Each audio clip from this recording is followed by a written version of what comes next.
জ্ঞান ফিরলেও শঙ্কা কাটেনি নূরের। বিচার বিভাগীয় তদন্তের সিদ্ধান্ত, পরিস্থিতি নিয়ে বিএনপি, জামাত ও এনসিপির সাথে প্রধান উপদেষ্টার বৈঠক কাল। জাপার কাকরাইল অফিসে 2 দফা ভাঙচুর, দলটি নিষিদ্ধে 48 ঘণ্টার আলটিমেটাম গণ অধিকার পরিষদের, অ্যাটর্নি জেনারেলের আইনগত ব্যবস্থার আশ্বাস। বিভক্তি নয়, অন্তর্ভুক্তিমূলক নিরাপদ দেশ চায় বিএনপি, বলেছেন তারেক রহমান। নির্বাচনে পাহাড়ি সমতলে সবার সমর্থন প্রত্যাশা। একটা ভালো নির্বাচনে অনেক কিছুর সম্ভাবনা দেখছেন ডক্টর মুস্তাফিজ। ট্রাম্পের ট্যারিফ নীতিতে বাংলাদেশের জন্য বড় সুযোগ দেখছেন অর্থনীতিবিদ জাহিদ। নির্বাচনী প্রচারণায় সরগরম ঢাকা বিশ্ববিদ্যালয়। বৈষম্য বিরোধী শিক্ষার্থী প্যানেলের ইশতেহার ঘোষণা, লেভেল প্লেয়িং ফিল্ডের আশা স্বতন্ত্র প্রার্থীদের। দেখছিলেন ক্রাউন সিমেন্ট সংবাদ শিরোনাম। এবারে বিস্তারিত। জ্ঞান ফিরলেও নুরুল হক নূরের অবস্থা এখনও পুরোপুরি আশঙ্কামুক্ত নয়। চিকিৎসকেরা জানিয়েছেন মাথা ও বুকে আঘাত পেয়েছে নূর, নাক ভেঙে গেছে তার, খুলতে পারছেন না এক চোখ। নূরকে দেখতে হাসপাতালে গিয়ে ঘটনার নিন্দা জানিয়েছেন বিএনপি স্থায়ী কমিটির সদস্য মঈন খান। এদিকে নূরের উপর হামলাকারীদের দ্রুত বিচারের দাবি গণ অধিকার পরিষদের সাধারণ সম্পাদক রাশেদ খানের। নাবিল জাহাঙ্গীরের রিপোর্ট। শুক্রবার রাতে রাজধানীর কাকরাইলে জাতীয় পার্টির সাথে গণ অধিকার পরিষদের নেতাকর্মীদের সংঘর্ষ বাধে। এতে আইনশৃঙ্খলা বাহিনীর বেধড়ক মারধরের শিকার হন গণ অধিকার পরিষদের সভাপতি নুরুল হক নূর সহ বেশ কয়েকজন নেতাকর্মী। পরে আহত নূরকে ঢাকা মেডিকেল কলেজ হাসপাতালে নেওয়া হয়, চিকিৎসা দেয়া হচ্ছে আইসিইউতে। শনিবার নুরুল হক নূরের জ্ঞান ফিরলেও চিকিৎসকরা বলছেন এখনও তিনি আশঙ্কামুক্ত নন। ওনার সাবঅ্যারাকনয়েড হিমোরেজ হচ্ছে। সাবঅ্যারাকনয়েড হিমোরেজটা হলো মাথায় আঘাতের সর্বোচ্চ চিহ্ন। সাবঅ্যারাকনয়েড হিমোরেজ এটা ওনার হয়েছে। আজকে সকালে আমরা একটা সিটি স্ক্যান করছি, ওখানে ওই হিমোরেজটা নাই, কিন্তু that haemorrhage is replaced by fluid. এটাকে ব্রেন ইডেমা বলে। এটা আরও খারাপ জিনিস। আমরা এখন আল্লাহ করতেছি এই মাথার পানিটা যদি বেড়ে যায় ওনার এই কনশাস লেভেল কিন্তু থাকবে না, তখন আমাদের অন্য ব্যবস্থা নিতে হবে। নূরের খোঁজ নিতে এদিন হাসপাতালে যান বিএনপির স্থায়ী কমিটির সদস্য মঈন খান, স্বাস্থ্য বিষয়ক সম্পাদক ডাক্তার রফিকুল ইসলাম সহ বিভিন্ন দলের নেতাকর্মীরা। এখানে শান্তিপূর্ণ নিয়মতান্ত্রিক রাজনীতিতে প্রত্যেকের মতামত প্রকাশের স্বাধীনতা থাকবে। এখানে কারোকে গায়ের জোরে তার মুখ বন্ধ করা যাবে না। সে যেভাবে মারাত্মকভাবে আহত হয়েছে সেটি হয়তো আরও খারাপ দিকেও টার্ন নিতে পারত, কিন্তু তার এই আহত হওয়াটা এবং এজ এ জুলাই যোদ্ধা হিসেবে আমি অত্যন্ত দুঃখ ভারাক্রান্ত হৃদয়ে বলতে চাই যে এই ধরনের ঘটনা যে বা যারা ঘটিয়েছেন তাদেরকে অবশ্যই বিচারের আওতাধীন আসা উচিত। তারা তাদের অফিসের সামনে একটা প্রেস ব্রিফিংয়ের অপেক্ষা করছিল, সেইখানে এসে কিভাবে পুলিশ এবং যৌথবাহিনী এভাবে ধরনের হামলা করলো এবং সেই হামলার উদ্দেশ্য কী কিংবা কারা এই হামলার পেছনে দায়ী সেটা অবিলম্বে তদন্ত করা দরকার। হামলাকারীদের পরিচয় আড়াল করা হচ্ছে বলে দাবি করেন গণ অধিকার পরিষদের সাধারণ সম্পাদক রাশেদ খান। হামলার জন্য সরাসরি সেনাবাহিনীকে দায়ী করেন তিনি। সেনাপ্রধানের উদ্দেশ্যে বলতে চাই, যদি আপনি এই ঘটনার দায় না নিতে চান তাহলে আপনাকে অবশ্যই তদন্ত সাপেক্ষে সেনাবাহিনীর যারা নুরুল হক নূরকে রক্তাক্ত করেছে, যারা আমাদের নেতাকর্মীদেরকে রক্তাক্ত করেছে, তাদের বিরুদ্ধে উপযুক্ত ব্যবস্থা গ্রহণ করতে হবে। নূরের ওপর হামলা গভীর ষড়যন্ত্র বলে মনে করেন গণ অধিকার পরিষদের এই নেতা। নাবিল জাহাঙ্গীর, বাংলা ভিশন, ঢাকা। এদিকে গণ অধিকার পরিষদের সভাপতি নুরুল হক নূরের উপর হামলার তীব্র নিন্দা জানিয়েছেন বিএনপির ভারপ্রাপ্ত চেয়ারম্যান তারেক রহমান। শনিবার ভোরে সামাজিক যোগাযোগ মাধ্যমে দেয়া এক পোস্টে তিনি এই নিন্দা জানান। তারেক রহমান লেখেন, অত্যন্ত সংবেদনশীল গণতান্ত্রিক রূপান্তরের সময় অতিক্রম করছে বাংলাদেশ, যার প্রথম ধাপ হচ্ছে একটি জাতীয় নির্বাচন। অস্থিতিশীল পরিস্থিতির বিস্তার ঠেকাতে সম্মিলিতভাবে চেষ্টা অব্যাহত রাখার কথা বলেন তারেক রহমান। গণতন্ত্রের পথে অগ্রযাত্রা চলমান রাখতে সবাইকে ঐক্যবদ্ধ থাকার আহ্বানও জানান তিনি। একই সাথে গণতন্ত্রপন্থী সব অংশীজনের সংযম ও সহনশীলতা প্রদর্শনের কথা বলেন তারেক রহমান। সন্ত্রাস, জনরোষ এবং অস্থিরতার বেড়াজাল থেকে দেশকে মুক্ত করার কথাও জানান বিএনপির ভারপ্রাপ্ত চেয়ারম্যান।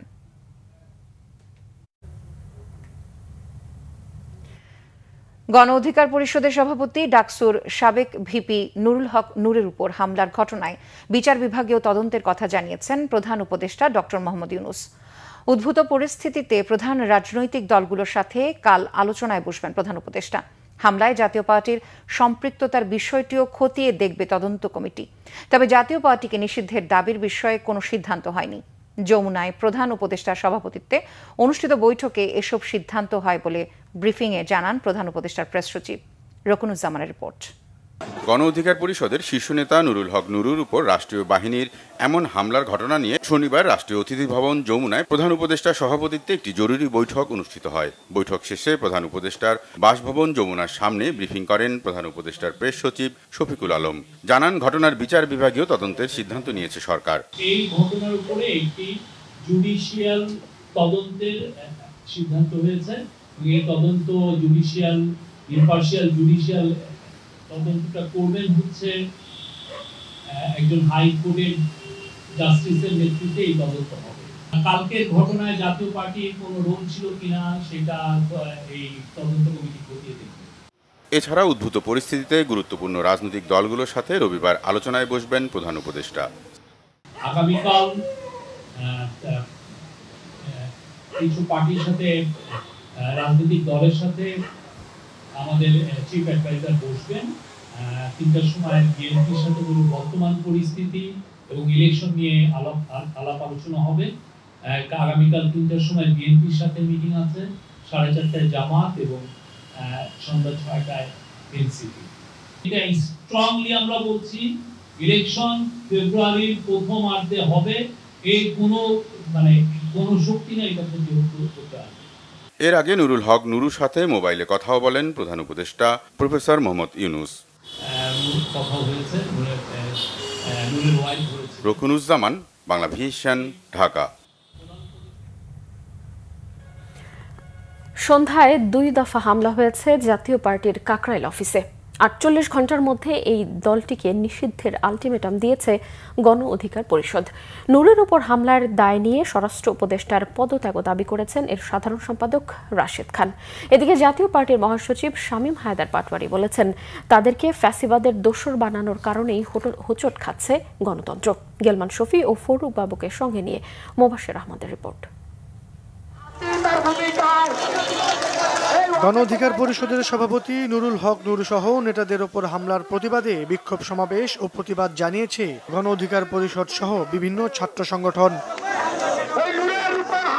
শনিবার সন্ধ্যায় কেন্দ্রীয় শহীদ মিনার থেকে মশাল মিছিল নিয়ে টিএসসির রাজু ভাস্কর্যের সামনে বিক্ষোভ সমাবেশ করেছে ছাত্র অধিকার পরিষদ।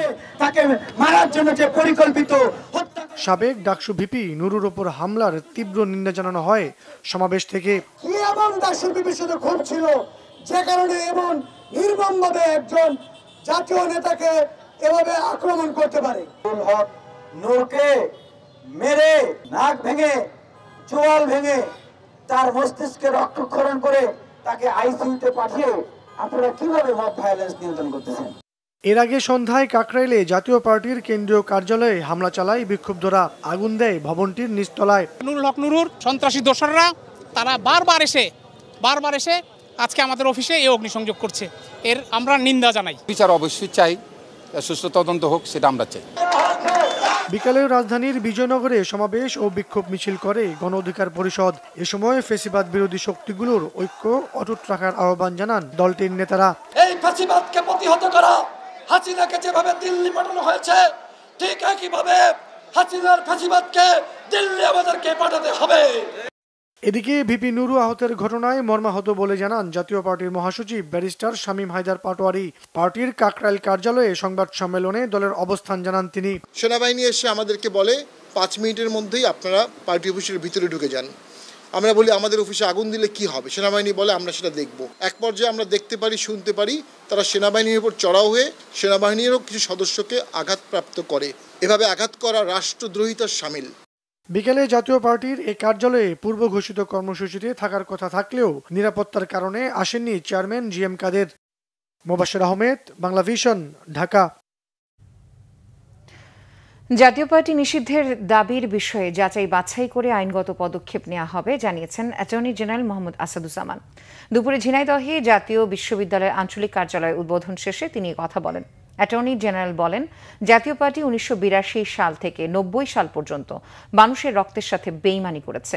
এছাড়া জুলাই বিপ্লবে আওয়ামী লীগকে সহযোগিতা করে তারা পুরনো ইতিহাস উন্মোচন করেছে।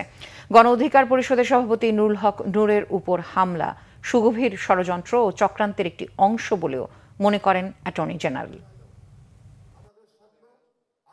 জাতীয় পার্টি 82 সাল থেকে 90 সাল পর্যন্ত বাংলাদেশের মানুষের রক্তের সাথে বেইমানি করেছেন, রক্ত নিয়ে খেলেছেন। জাতীয় পার্টি জুলাই বিপ্লবে আওয়ামী লীগের সহযোগিতা করে তাদের পুরনো সেই ইতিহাস উন্মোচন করেছেন। আইনি কি পদক্ষেপ নেওয়া সম্ভব সব দিক যাচাই বাছাই করছেন। নূরের উপর হামলা বিচ্ছিন্ন কোনো ঘটনা নয়, এটা সুগভীর চক্রান্ত এবং ষড়যন্ত্রের একটি অংশ। বিএনপির ভারপ্রাপ্ত চেয়ারম্যান তারেক রহমান বলেছেন, অন্তর্ভুক্তিমূলক নিরাপদ বাংলাদেশ গড়তে বিএনপি বদ্ধপরিকর। সবার জন্য নিরাপদ বাংলাদেশ প্রতিষ্ঠার জন্যই আসন্ন সংসদ নির্বাচনে পাহাড়ি এবং সমতলে বাস করা প্রতিটি ক্ষুদ্র জাতিগোষ্ঠীর সক্রিয় সমর্থন এবং সহযোগিতা কামনা করেন তারেক রহমান। বাংলাদেশ জাতীয়তাবাদী ক্ষুদ্র জাতিগোষ্ঠী দলের প্রথম জাতীয় প্রতিনিধি সমাবেশে প্রধান অতিথির বক্তব্যে তিনি এসব কথা বলেন। ময়মনসিংহ প্রতিনিধি অমিত রায়কে নিয়ে আহমেদ সরওয়ারের রিপোর্ট। বাংলাদেশ জাতীয়তাবাদী ক্ষুদ্র জাতিগোষ্ঠী দলের প্রথম জাতীয় প্রতিনিধি সমাবেশ উপলক্ষে ময়মনসিংহ টাউন হলে এক সমাবেশের আয়োজন করা হয়। জাতীয় সঙ্গীত এবং আদিবাসী নৃত্য পরিবেশনের মধ্য দিয়ে শুরু হয় সমাবেশের আনুষ্ঠানিকতা। সমাবেশে লন্ডন থেকে ভার্চুয়ালি যোগ দেন বিএনপির ভারপ্রাপ্ত চেয়ারম্যান তারেক রহমান। তিনি বলেন, ক্ষুদ্র জাতিগোষ্ঠীর মানুষ তাদের নাগরিক সুবিধা সম্পর্কে সচেতন থাকলে কোনো অপশক্তি তাদের বিভ্রান্ত করতে পারবে না। এই সময়ের চ্যালেঞ্জ মোকাবেলায় আপনাদের নিজস্ব যে ধর্ম, ভাষা, সংস্কৃতি আছে সেটি সংরক্ষণের স্বার্থে হলেও যে কোনো মূল্যে যে কোনো উপায় আপনাদেরকে শিক্ষা, কর্মসংস্থান এবং কর্মদক্ষতা অর্জনের সুযোগগুলো কিন্তু গ্রহণ করা অত্যন্ত জরুরি। নিজেদের গণতান্ত্রিক রাজনৈতিক অধিকার চর্চা এবং প্রয়োগের ক্ষেত্রেও কিন্তু সমানভাবে আপনাদের সক্রিয় থাকা অত্যন্ত জরুরি। স্বাধীনতা উত্তর বাংলাদেশে সবাইকে বাঙালি বানাতে গিয়ে ক্ষুদ্র জনগোষ্ঠীর মনে একটি অবিশ্বাসের বীজ বা অশান্তির বীজ বপন করা হয়েছিল।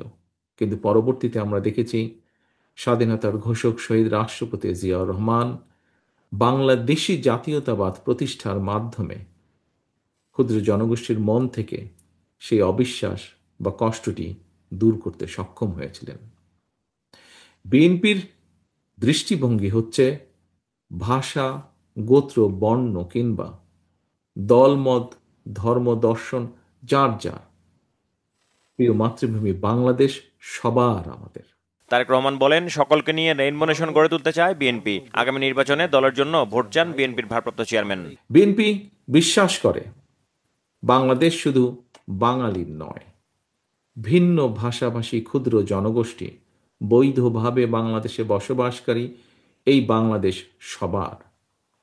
বহু জাতি, বহু ভাষিক এই বাংলাদেশে আপনারা প্রত্যেকটি ক্ষুদ্র জনগোষ্ঠী এক একটি রং, যাকে আমরা বলেছি রেইনবো নেশন। বৈচিত্র্যের মধ্যেই ঐক্য প্রতিষ্ঠা রাখাই আমাদের মূল লক্ষ্য বা আমাদের লক্ষ্য, এবং সেই লক্ষ্যেই বাঙালি, অবাঙালি তথা সকল জাতিগোষ্ঠী নিয়ে বাংলাদেশি নাগরিকগণ মিলেমিশে একটি অন্তর্ভুক্তিমূলক রাষ্ট্র ও সমাজ, একটি অন্তর্ভুক্তিমূলক নিরাপদ বাংলাদেশ গড়তে আমরা বদ্ধপরিকর। বিএনপি ঘোষিত সকল পরিকল্পনা বাস্তবায়নের জন্য দেশে কর্মসংস্থান এবং কর্মপরিবেশ নিশ্চিত করে দল, মত, ধর্ম, বর্ণ, গোত্র, গোষ্ঠী নির্বিশেষে সবার জন্য একটি নিরাপদ বাংলাদেশ প্রতিষ্ঠার জন্য আসন্ন জাতীয় নির্বাচনে বাংলাদেশ জাতীয়তাবাদী দল বিএনপি আপনাদের সক্রিয় সমর্থন এবং সহযোগিতা চায়। বিএনপি মহাসচিব মির্জা ফখরুল ইসলাম আলমগীর নির্বাচন নিয়ে যে কোনো ষড়যন্ত্র রুখে দিতে সবাইকে ঐক্যবদ্ধ হবার আহ্বান জানান। দুঃখের সাথে বলতে হয় যে একটা চক্রান্ত চলছে বাংলাদেশের ভবিষ্যতে যে নির্বাচন হওয়ার কথা সেই নির্বাচনকে বানচাল করে দেওয়ার জন্য একটা গোষ্ঠীর চেষ্টা করছে। আজকে দুঃখের সঙ্গে বলতে হয় যে একটি উগ্রবাদ, তারা বিভিন্ন রকম উগ্রবাদের কথা বলে মানুষকে বিভক্ত করতে চায়, বিভাজন করতে চায়। আজকে আমাদের সকলের দায়িত্ব হবে সকল জাতিকে ঐক্যবদ্ধ করে, জাতির সকলকে ঐক্যবদ্ধ করে আমরা সেই লক্ষ্যে এগিয়ে যেতে পারবো। সমাবেশে বিএনপির ভারপ্রাপ্ত চেয়ারম্যানের পক্ষ থেকে ক্ষুদ্র জাতিগোষ্ঠীর নারীদের মাঝে সেলাই মেশিন তুলে দেন বিএনপি মহাসচিব আহমেদ সরওয়ার, বাংলা ভিশন, ঢাকা। বিএনপি স্থায়ী কমিটির সদস্য অবসরপ্রাপ্ত মেজর হাফিজ উদ্দিন আহমেদ বলেছেন, গত 1 বছর দেশের মানুষ শুধু সংস্কারের কথা শুনেছে, কিন্তু কোনো সংস্কার দেখতে পায়নি। সংস্কারের জন্য রাজনৈতিক সরকার দরকার বলেও মনে করেন তিনি। এদিকে দলটির স্থায়ী কমিটির আরেক সদস্য ডক্টর আব্দুল মঈন খান বলেছেন, বিএনপিকে কালার করে নির্বাচন পিছিয়ে দেওয়ার ষড়যন্ত্র চলছে। মহিবুল্লাহ মুহিবের রিপোর্টে বিস্তারিত। জাতীয় প্রেস ক্লাবে ভারত বাংলাদেশের যৌথ নদী কমিশন এবং ন্যায্য পানির হিস্সা নিয়ে এক গোলটেবিল অনুষ্ঠিত হয়। অনুষ্ঠানে প্রধান অতিথির বক্তব্যে বিএনপি স্থায়ী কমিটির সদস্য সাবেক পানি সম্পদ মন্ত্রী অবসরপ্রাপ্ত মেজর হাফিজ উদ্দিন আহমেদ বলেছেন, ভারত বাংলাদেশের যৌথ নদী কমিশনের বছরে 4টি সভা হওয়ার কথা থাকলেও ভারত তা করতে চায় না। অন্তর্বর্তী সরকারের সংস্কারে ধীরগতি নিয়ে সমালোচনাও করেন তিনি।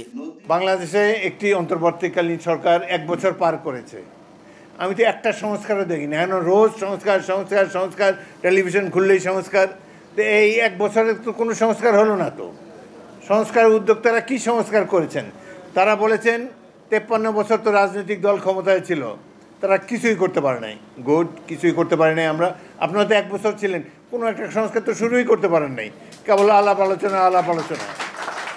এতে প্রমাণিত হয়, ভালো হোক মন্দ হোক, জনগণের নির্বাচিত সরকারই পারে একমাত্র জনগণের সমস্যার সমাধান করতে। এদিকে রাজধানীর গুলশানে একটি বইয়ের প্রকাশনা অনুষ্ঠানে বিএনপি স্থায়ী কমিটির সদস্য ডক্টর আব্দুল মঈন খান বলেছেন, যারা বিএনপিকে আওয়ামী লীগের সাথে তুলনা করছে তারা দেশের গণতন্ত্র চায় না। গ্রামে গঞ্জে বিএনপির নেতা কর্মী যারা, তারা রাতে বাসায় ঘুমাতে পারেনি। আমার নির্বাচনী এলাকার কথা বলছি। আমার নেতা কর্মীরা তারা ধান খেতে গিয়ে রাত কাটিয়েছে। বিএনপিকে আওয়ামী লীগের বিরুদ্ধে লক্ষাধিক মামলা দিয়েছিল, অথবা তাদের প্রায় 50 লক্ষ নেতাকর্মীর বিরুদ্ধে কোনো মিথ্যা মামলা দিয়েছিল? দেয়নি।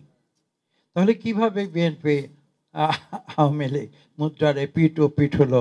আজকে এই কথাগুলো শুনছি বিগত 2024 সালের 5ই আগস্টের পরে।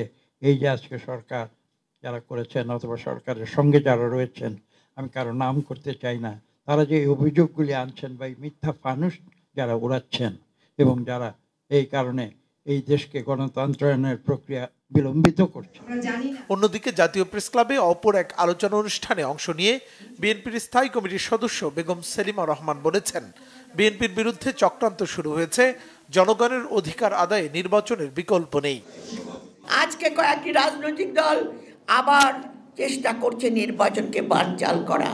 আমাদের মনে হয় আমরা স্বৈর সরকারের সেই দুঃশাসনের পদধ্বনি, সেই ক্ষমতালোভী পাওয়ার, নির্বাচন বন্ধ করে কিভাবে বাংলাদেশে মানুষের উপর আধিপত্য রাখা যায় সেই চেষ্টা আবারও চলছে। কিন্তু বাংলাদেশের জনগণ, আমরা জানি, এটা হতে দেবে না। নির্বাচন নিয়ে কোনো ষড়যন্ত্র বাস্তবায়ন হতে দেয়া হবে না বলেও মন্তব্য করেন বিএনপি নেতারা। মুহিবুল্লাহ মুহিব, বাংলা ভিশন, ঢাকা। বিএনপি স্থায়ী কমিটির সদস্য সালাউদ্দিন আহমেদ বলেছেন, ফেব্রুয়ারিতে সংসদ নির্বাচন আল্লাহ ছাড়া কেউ রুখতে পারবে না। নির্বাচন পাহারা দেবে জনগণ। নেত্রকোনায় মুক্তারপাড়া মাঠে জেলা বিএনপির সম্মেলনে তিনি এসব কথা বলেন। সালাউদ্দিন আহমেদ বলেন, পিআর পদ্ধতি না হলে নির্বাচন হবে না বলে যারা ঘোষণা দিচ্ছেন তারা ভিন্ন উদ্দেশ্যে এসব কথা বলছেন। যারা নির্বাচনকে বাধাগ্রস্ত করতে চায় তারা নানান বাহানা ও ঠুনকো বিষয় নিয়ে বিভ্রান্তির সৃষ্টি করছেন বলেও অভিযোগ করেন বিএনপির স্থায়ী কমিটির এই সদস্য।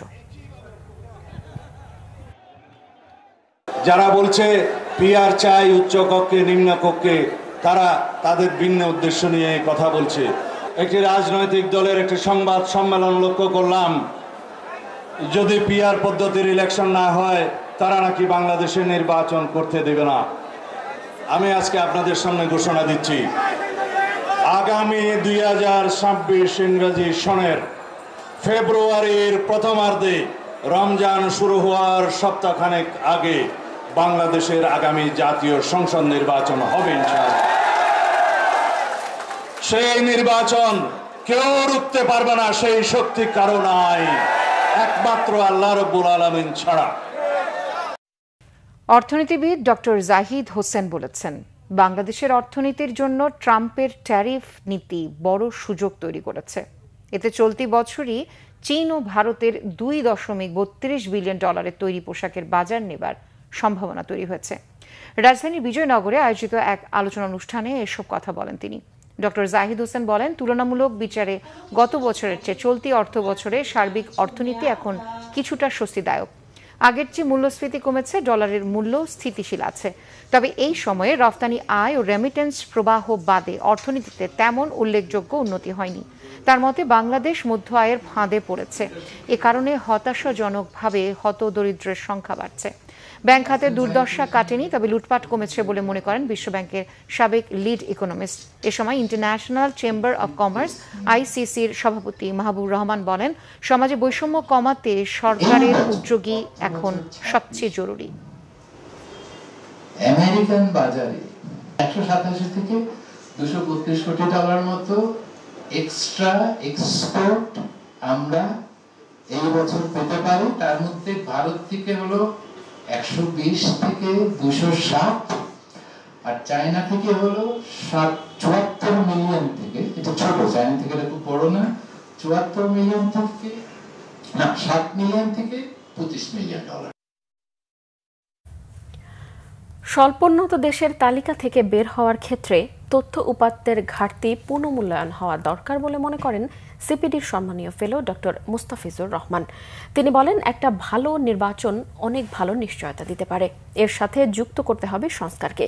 ডিবেট ফর ডেমোক্রেসি আয়োজিত ছায়া সংসদ বিতর্কে তিনি এসব কথা বলেন। ডক্টর মুস্তাফিজুর রহমান আরও বলেন, মাপকাঠিতে উতরে গেলেও এলডিসি গ্র্যাজুয়েশনের বিকল্প নেই। তবে সার্বিক পরিস্থিতি বিবেচনায় সরকার চাইলে পেছানোর আবেদনও করতে পারে, কারণ স্বল্পোন্নত দেশের তালিকা থেকে বের হতে হলে অর্থনীতিতে নতুন চ্যালেঞ্জ আসবে। সবচেয়ে বেশি চ্যালেঞ্জে পড়বেন ব্যবসায়ীরা। এসএমই খাতের ব্যবসায়ীরা কিভাবে অর্থনৈতিক চ্যালেঞ্জ মোকাবেলা করবেন সেটা নির্ধারণ করতে হবে সরকারকে। ব্যবসায়ীদের প্রণোদনা অনন্তকাল চলতে পারে না বলেও মন্তব্য করেন তিনি। বলেন, এসব বিষয়ে শক্তিশালী নীতিমালার দরকার।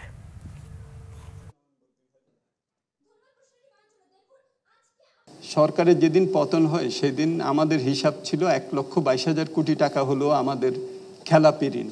আজকে এটা 5 লক্ষ কোটি টাকা হয়ে গেছে, কারণ হিসাব ভুল করে দেখানো হচ্ছিল।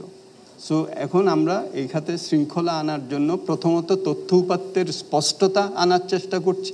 বিনিয়োগকে চাঙ্গা করতে গেলে আমার মনে হয় যে একটা নিশ্চিত অবস্থান বিনিয়োগকারীরা চাইবেন, তারা কিন্তু বসে আছেন। সুতরাং একটা ভালো নির্বাচন যদি করতে পারি আমার মনে হয় যে এই অনিশ্চয়তা কাটবে। বিনিয়োগকারী বিনিয়োগ করেন হলো 20-25 বছর চিন্তা করে, উনি অনিশ্চয়তার একটা অবস্থানের মধ্য থেকে কি বিনিয়োগ করবেন? ডাকসু নির্বাচনের প্রচারণায় ব্যস্ত প্রার্থীরা। নির্বাচন আচরণবিধি মেনে শিক্ষার্থীদের কাছে গিয়ে ভোট চাচ্ছেন তারা। নির্বাচনকে সামনে রেখে ইশতেহার ঘোষণা করেছে বৈষম্য বিরোধী শিক্ষার্থী সংসদ। আর শেষ পর্যন্ত লেভেল প্লেইং ফিল্ড বজায় রেখে নির্বাচন হবে বলে আশা স্বতন্ত্র প্রার্থীদের। বিস্তারিত জানাচ্ছেন মামুন আব্দুল্লাহ। ঢাকা বিশ্ববিদ্যালয়ের প্রায় প্রতিটি প্রাঙ্গণেই উত্তাপ ছড়াচ্ছে ডাকসু নির্বাচন। পছন্দের প্রার্থী নিয়ে সচেতন দেশের সর্বোচ্চ বিদ্যাপীঠের শিক্ষার্থীরাও বলছেন, যারাই শিক্ষার্থী বান্ধব পরিবেশ তৈরিতে কাজ করবে তাদেরই দেওয়া হবে ভোট। এর আগে ডাকসু নির্বাচনগুলোতে দেখছিলাম অনেক লেজুভিত্তিক রাজনীতির একটা বড় একটা ছিল। তো আমি এবার চাবো যে যারা দলীয় রাজনীতির বাইরে থেকে একটু ভালো শিক্ষার্থীদের জন্য কাজ করবে, এরকম কাউকে আমি চাই। এবার প্রচারণা যে যার মতো চালাচ্ছে এবং বাকি প্রার্থীরা আরও অন্য প্রার্থীদের এনকারেজ করতেছে, তাদের হেল্প করতেছে, লাগলে সহযোগিতার মাধ্যমে প্রচারণা চলতেছে। প্রার্থীরা হলে হলে ঘুরছেন, যাচ্ছেন ভোট চাইতে, দিচ্ছেন শিক্ষার্থী বান্ধব নানা প্রতিশ্রুতি। প্রার্থীরা বলছেন নির্বাচন সুষ্ঠু করতে কমিশনকে আরও সজাগ থাকতে হবে।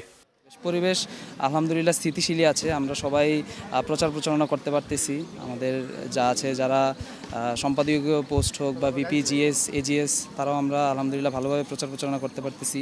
আরও উৎসবমুখর পরিবেশ সৃষ্টি হয়েছে। একজন ভিপি আরেকজন ভিপিকে আলিঙ্গন করছে দেখা হলেই, কোনো কনফ্লিক্ট এখন আমরা পাইনি। খুব সুন্দর সহাবস্থানমূলক একটা পরিবেশ বিজয় করছে। ক্যান্টিন, আবাসন, সুপেয় পানির অভাব, নিরাপত্তার অভাব, তো এটা আমার ফার্স্ট প্রায়োরিটি থাকবে। স্বতন্ত্র প্রার্থীরা বলছেন দলীয়ভাবে কিছু প্রার্থীরা সুবিধা বেশি পেলেও জয়ের ব্যাপারে আশাবাদী তারা। যে আমি আমার হলে প্রকাশ্য এবং অপ্রকাশ্য রাজনীতির স্ট্রাকচারটা কী হবে সেটা সিনিয়র সিন্ডিকেট ঢাকা ইউনিভার্সিটি যেটা ডিসাইড করবে। প্রয়োজন আমি আমার হলে পোলের মাধ্যমে, ভোটের মাধ্যমে নিয়ে তারা রাজনীতি চায় কি চায় না বা কোন ফর্মেটে চায়, সকলের সাথে, সকল পক্ষের সাথে সৌহার্দ্যপূর্ণ আলোচনার মাধ্যমে একটা সমাধানে পৌঁছা। যৌন নিপীড়ন বিরোধী যেই সেলটা আছে সেইটা কার্যকর না, সেটা কার্যকর করে কিভাবে আরও বেশি অ্যাক্টিভ করা যায় সেটাতে কাজ করব। এদিন জগন্নাথ হলে প্রচারণা চালান ছাত্রদল সমর্থিত প্যানেলের ভিপি প্রার্থী আবিদুল ইসলাম খান। সেনাবাহিনীর কথাটা যখন আসতেছে তখন ধরা যাচ্ছে যে বিশ্ববিদ্যালয় প্রশাসন এবং রাষ্ট্রের যে অন্যান্য যে প্রশাসনগুলো সেগুলো শক্তিশালী নয়, যার কারণে সেনা সহায়তা হয়তো বা নিতে হতে পারে। তো এই জিনিসটা আসলে পজিটিভলি কেউ নিচ্ছে না সাধারণ শিক্ষার্থীরা আর কি। তখন বিশ্ববিদ্যালয় এবং নির্বাচন কমিশন সেটাকে আরও ভালোভাবে বিবেচনায় নেবে আশা রাখি আর কি। এদিন ইশতেহার ঘোষণা করে বাংলাদেশ গণতান্ত্রিক ছাত্র সংসদ সমর্থিত প্যানেল বৈষম্য বিরোধী শিক্ষার্থী সংসদ। ঢাকা বিশ্ববিদ্যালয়কে কেউ বানিয়েছে ক্যান্টনমেন্ট, কেউ বানিয়েছে কনসেন্ট্রেশন ক্যাম্প, জুলুম নির্যাতনের ঘাঁটি বানানো হয়েছে এই ঢাকা বিশ্ববিদ্যালয়কে, বাংলাদেশের আপামর জনগণের এই ঢাকা বিশ্ববিদ্যালয়কে। শিক্ষার্থীদের গণতান্ত্রিক অধিকার নিশ্চিত করতে চাই আমরা এই ডাকসুর মধ্য দিয়ে। যারা ক্ষমতাসীনদের চোখে চোখ রেখে কথা বলতে দ্বিধা করবে না, যারা শিক্ষার্থীদের স্বাধীনতা, মর্যাদা ও অধিকার সমুন্নত রাখবে, বিশ্ববিদ্যালয় ও রাষ্ট্রের বৈষম্য, স্বৈরতন্ত্রকে তারা বরদাস্ত করবে না। আগামী 9 সেপ্টেম্বর হবে ডাকসু নির্বাচন। মামুন আব্দুল্লাহ, বাংলা ভিশন, ঢাকা। রোহিঙ্গা সমস্যার বিষয়টি এখন আর বাংলাদেশের বাইরে খুব বেশি মানুষ জানে না বলে দাবি করেছেন আন্তর্জাতিক কূটনীতি ও পররাষ্ট্র বিষয়ক মার্কিন বিশ্লেষক মাইকেল কুগেলম্যান। বিশ্ব এখন রোহিঙ্গা নয়, গাজা, ইউক্রেন সহ অন্যান্য সমস্যা নিয়ে ব্যস্ত বলেও মন্তব্য তার। জাতিসংঘ নয়, দ্বিপক্ষীয় এবং প্রতিবেশীদের সাথে কার্যকর কূটনীতির মাধ্যমে এই সংকট সমাধানের পরামর্শ বিশ্লেষকদের।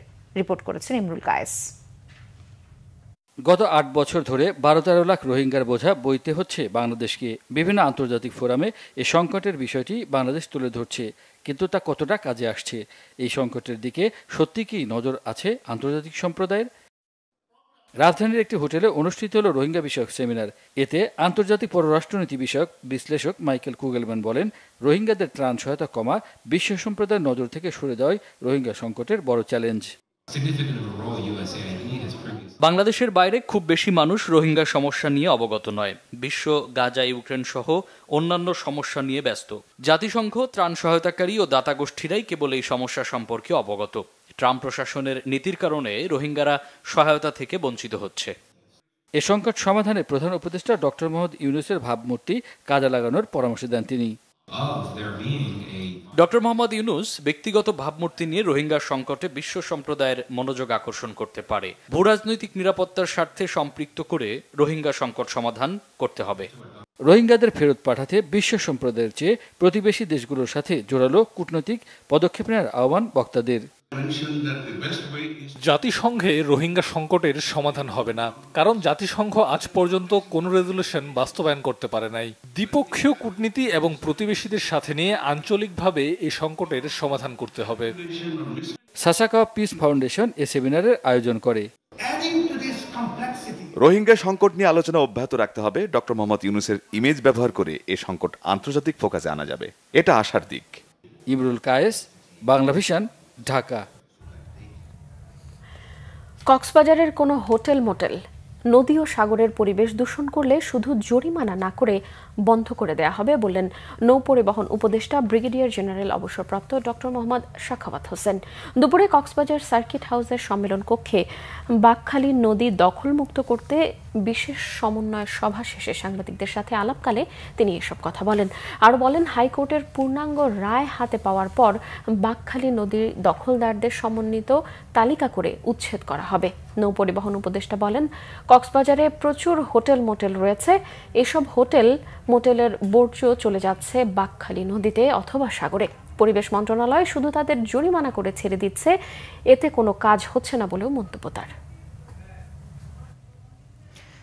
বিএনপি চেয়ারপারসনের উপদেষ্টা আমানুল্লাহ আমান বলেছেন, শেখ হাসিনা ও তার দোসরদের বিচার এই দেশের মাটিতেই হবে, কেউ বাঁচাতে পারবে না।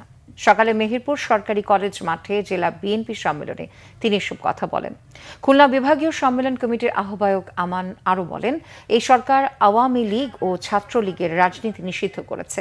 বাংলাদেশের মাটিতে আর তাদের রাজনীতি চলবে না। তিনি বলেন, বিগত 16 বছর বাংলাদেশ ছিল গণতন্ত্র ও মানবতাহীন। তারপরও বেগম খালেদা জিয়া পালিয়ে যাননি। এর আগে মেহেরপুর সরকারি কলেজ মাঠে জাতীয় ও দলীয় পতাকা উত্তোলনের পর সম্মেলনের উদ্বোধন করা হয়। অনুষ্ঠানে প্রধান অতিথি ছিলেন সাবেক মন্ত্রী তরিকুল ইসলামের স্ত্রী, বিএনপির ভাইস চেয়ারম্যান অধ্যাপক নার্গিস বেগম।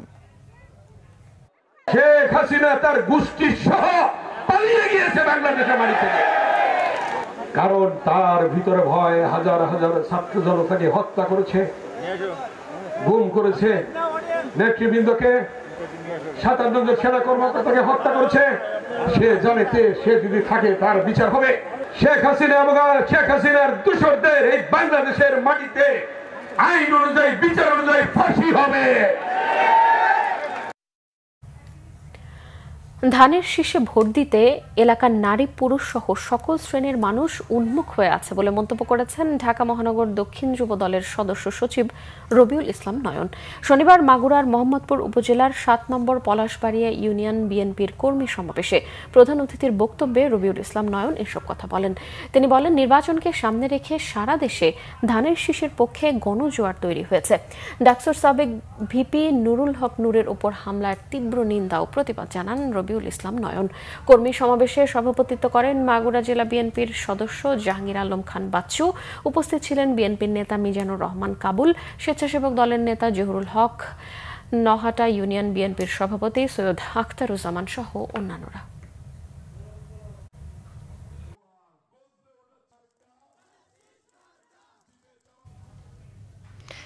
গত 16 বছরে আওয়ামী সন্ত্রাসীদের ভয়ে দেশের প্রত্যেকটি শিক্ষা প্রতিষ্ঠানে কেউ কথা বলতে পারত না বলে অভিযোগ করেছেন ঢাকা মহানগর উত্তর বিএনপির সাবেক আহ্বায়ক সাইফুল আলম নীরব।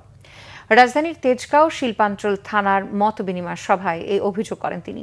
বলেন, আওয়ামী সন্ত্রাসীরা দেশের সব শিক্ষা প্রতিষ্ঠান জিম্মি করে শিক্ষকদের ওপর মানসিক নির্যাতন করত। ফ্যাসিবাদদের পতনের পর এখন প্রত্যেকটি শিক্ষা প্রতিষ্ঠানে শিক্ষকরা স্বাধীনভাবে কাজ করতে পারে বলেও দাবি তার। তেজগাঁও শিল্পাঞ্চল থানা বিএনপির যুগ্ম আহ্বায়ক হুমায়ুন কবির আহমেদের সঞ্চালনায় মত বিনিময় সভায় উপস্থিত ছিলেন পটুয়াখালী বিজ্ঞান ও প্রযুক্তি বিশ্ববিদ্যালয়ের সাবেক উপাচার্য ডক্টর আব্দুল লতিফ মাসুম। অনুষ্ঠানে সভাপতিত্ব করেন তেজগাঁও আদর্শ স্কুল অ্যান্ড কলেজের অধ্যক্ষ আব্দুল মান্নান।